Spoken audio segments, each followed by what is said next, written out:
अस्सलाम वालेकुम दोस्तों, पाकिस्तान और न्यूजीलैंड के दरमियान में फाइनल ट्राई सीरीज़ का खेला जा रहा है।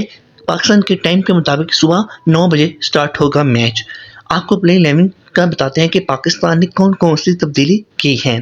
दोस्तों पहले सबसे हम ओपनर की बात करेंगे। ओपनर कौन आएंगे? जी हाँ दोस्तों, आपकी ज़हन पे वही आ रहा है, बाबर आजम ही है, फ़खर जमान हमारे हीरो हैं, कामरान गुलाम है, सौ शकील है, ताहिर है।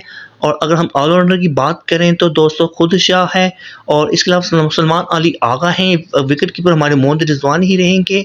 और इसके अलावा दोस्तों फास्ट बॉलिंग शाहीन है, नसीम शाह है, और इसके अलावा दोस्तों मोहम्मद सुनैन है, स्पिनर में इब्रार अहमद हैं, जो कि खेलेंगे फाइनल न्यूजीलैंड के साथ। दोस्तों आपका फेवरेट खिलाड़ी अगर मोहम्मद रिजवान है या सलमान अली आगा है तो उनके लिए दोस्तों एक लाइक तो बनता है। चैनल को सब्सक्राइब कर दीजिए, लाइक कर दीजिए ताकि मेरा हर वीडियो को मिल सके। तब तक इजाज़त, अल्लाह हाफिज़।